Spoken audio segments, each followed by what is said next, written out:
ভারত এমন কিছু কল্পিত অভিযোগ করে সেগুলো পরে প্রমাণিত হয় যে এগুলো হচ্ছে ভুয়া। তাদের দেশে নির্যাতন, অত্যাচার, মন্দির ভাঙচুরের ঘটনা বাংলাদেশে বলে চালায় দেয় এবং এমন সব কাল্পনিক বিষয় নিয়ে আসে যেন কি একটা শুরু হয়েছে বাংলাদেশ থেকে, দলে দলে লোক ভেগে যাচ্ছে এবং তারা ভারতে প্রবেশ করার চেষ্টা করছে। তেমন একটি খবর দেখেন, গঙ্গাসাগরের ভিড় কাজে লাগিয়ে অনুপ্রবেশের ছক বাংলাদেশিদের। বাংলাদেশিরা নাকি ওই গঙ্গাসাগরের ভিড় ওই পানিপথ দিয়ে বা জলপথ দিয়ে তারা ঢুকবে, এরকম একটা ছক করছে। গোয়েন্দা সূত্র বলছে এটা, এই জন্য বাড়তি নজর রাখছে তারা জলপথে। কি অদ্ভুত ব্যাপার!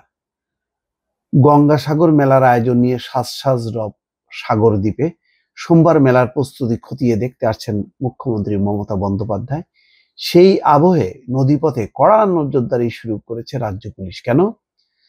বর্তমান পরিস্থিতিতে সীমান্তবর্তী এলাকায় বেড়েছে অনুপ্রবেশের আশঙ্কা। কেন অনুপ্রবেশ কেন হবে? বাংলাদেশের লোক কেন যাবে? ভাই, তোদের যে সমস্ত লোক কাজকর্ম করে তোরা নিয়ে যা, বাংলাদেশ থেকে কেউ যাবে না। বাংলাদেশ থেকে যাতে কোনো ভাবেই অবৈধ অনুপ্রবেশ না হয় সে বিষয়ে কেন্দ্রীয় স্বরাষ্ট্র মন্ত্রক বার্তা পাঠিয়েছে রাজ্য সরকারকে। নবান্ন সূত্রে খবর, তারপর থেকে অনুপ্রবেশ রুখতে বেশ কিছু সিদ্ধান্ত নিয়েছে রাজ্য পুলিশ প্রশাসন।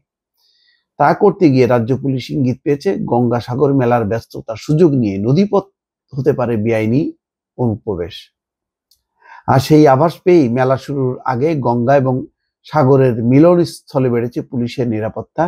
রাজ্যের তরফে মূলত এই দায়িত্ব দেওয়া হয়েছে সুন্দরবন জেলা পুলিশ প্রশাসনকে। সাংবাদিক বৈঠক করে জেলা পুলিশের তরফে এই বিষয়ে নিজেদের অবস্থান স্পষ্ট করে দেওয়া হয়েছে।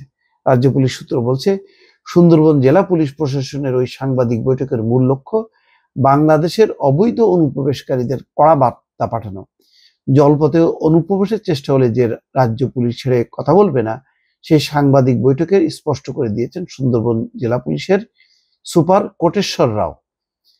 তিনি বলেছেন, গঙ্গাসাগর মেলায় মোট 12,000 পুলিশ বাহিনী মোতায়েন করা হয়েছে। নদীপথে যাতে কোনো অপ্রীতিকর ঘটনা না ঘটে সেই জন্য বিশেষভাবে নজরদারি হচ্ছে।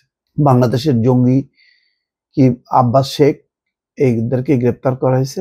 এই সমস্ত আজগুবি সব খবরাখবর, ঘুরে ফিরে হচ্ছে বাংলাদেশের বদনাম করা।